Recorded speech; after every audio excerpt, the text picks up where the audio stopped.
Have you guys ever picked up your camera or your smartphone, pointed at something and just hit record or shoot, and when you look back at it, it looks absolutely nothing like how you thought it was going to look in your head? One of the many things that can affect your image looking great is framing.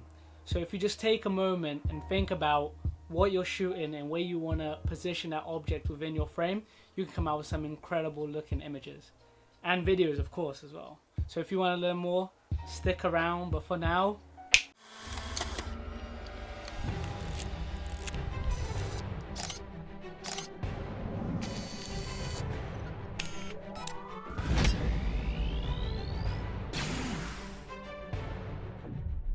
what's going on, guys, and welcome back to the channel. So the other day we found out that we're going to be in the UK on lockdown for another 3 weeks. That should take us up to about the 7th or 6th of May if my maths is correct, which it probably isn't. I have to give you that. But let's make the best use that we have whilst we're on lockdown, which is why you guys are here, so you guys can learn more about filmmaking and photography from me and everything that I have to teach you. So let's get right into it. In the last video, I spoke a little bit about framing, and I showed you guys how to access tools within your smart device to make sure that you're properly framing things when you're taking videos or photos.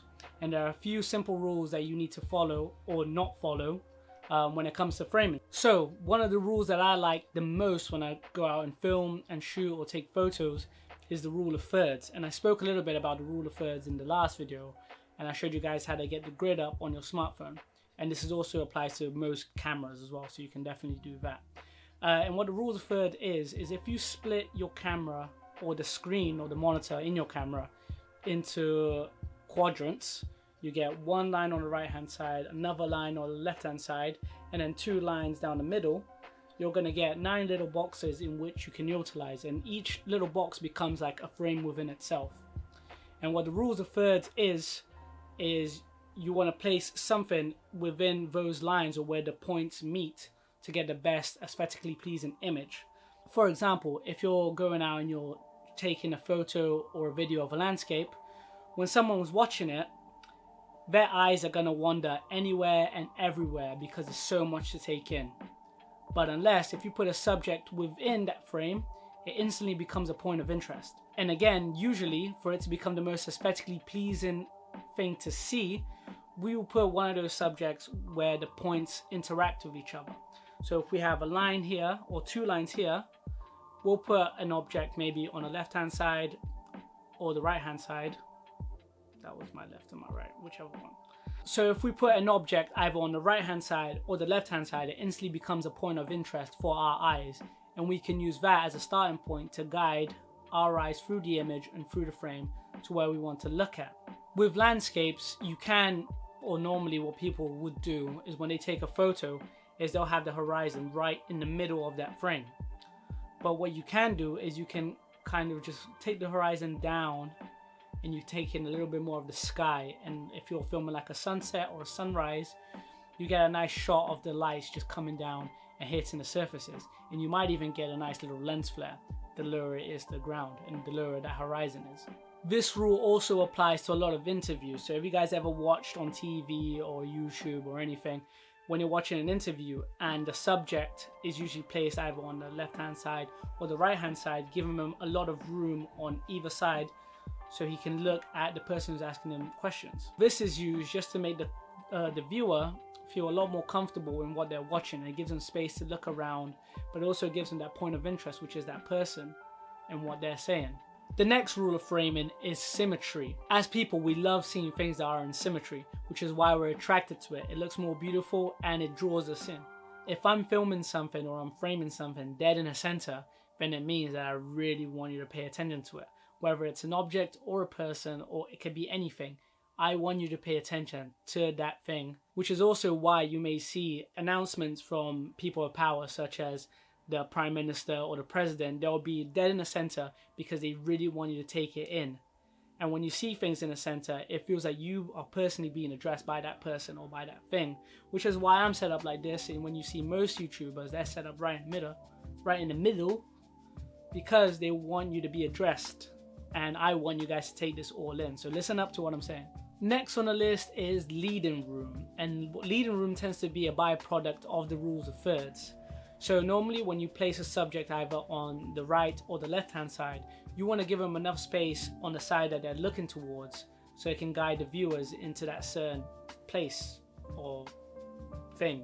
Because if you put them on the edge of the frame, and let's say they're looking towards the edge of the frame here, it makes the viewers, or not the viewers, it makes the subject feel constricted and confined, which tends to be really uneasy for the viewers. You have no idea what's going to come into frame if he's really close to it, and it just puts people on edge.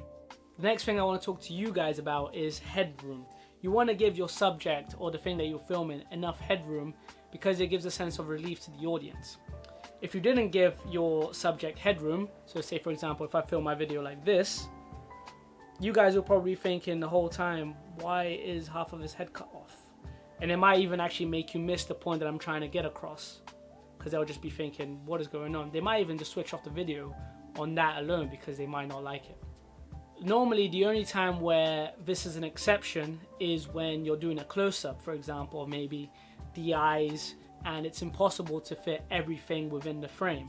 So obviously you're going to sacrifice the head, the nose, whatever, just to make sure that you get a close-up of the eyes. And also as a tip, if you're ever stuck in between getting rid of the top of the head or the chin, always get rid of the head, because it's weird to see a frame where the chin isn't involved. Again, it's only acceptable if you're doing a close-up. So always sacrifice the head and not the chin.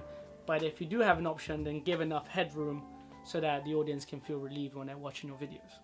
Also, it's really important to note that if you give that person too much headroom, right, it becomes something we call dead space, which is a dead space where there's so much space that really it becomes insignificant. Of course, I'm sure you guys know, the closer something is, the bigger it becomes, right? That's like common sense, or is it common sense? I don't know. You guys tell me. Drop a comment below.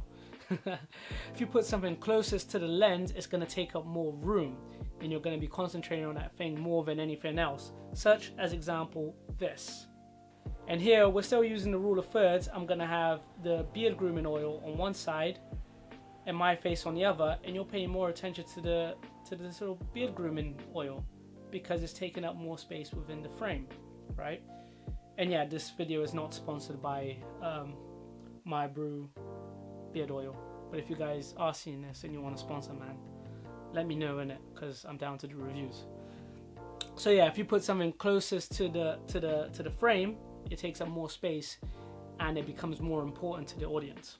And then the next thing we can do is show the dominance within a frame. And this, you're going to have to start angling your camera a little bit more up and down, usually to get the dominance effect. If I'm shooting down at something, I'm making them feel that subject, that person, he, she, I'm making them look or perceive them as quite vulnerable and weak. However, if I'm filming up at something, I'm making that person or thing more imposing, have more authority, and become like a subject of power in a sense. So you can shift the dynamics, and it doesn't even just have to be a symmetrical thing. If you film a landscape, you can have something really high up and something really high down. You can have something really high up and something really high down. And something really high down. But you guys get what I'm saying. You can create dominance within a frame by having them positioned at different levels within your frame. But of course, all these rules are not necessarily hard rules that you have to follow. They're more like guides and tips when you're beginning. So when you know these rules well enough, you can and should go out and break them. Take for example the King's Speech. The actor is constantly being framed and looking towards the edge of the frame, which makes him feel confined and restricted, right? But as the speech gets better, the frame kind of begins to move back to a normal position. And also with the Joker, he's given a lot of headroom, which it becomes dead space essentially. But in this case, they're using it as a way to tell the viewers that he's being crushed by loneliness and anxiety, which is why they give him so much space above his head, to make him feel lonely and empty. So I hope you guys learned something new from all the rambling that I've been going on about within framing. See what works for you and go from there. Don't be afraid to break these rules. Learn them and then throw them away. Whatever, it's up to you. You are the creative mind within your own work. There are so many other little rules, bits, and guides that I can tell you about framing, but I may or may not go in depth about it in another video. But until then, shoot something, learn the rules, break the rules, and then come back to like, share, subscribe, and comment. Or don't listen to anything I said and just do all of those things right now. I'll wait. Let me know if you have any questions, if anything didn't make sense. Hit me up, I'll be happy to go over them. But for now, I'll see you in the next video. Peace.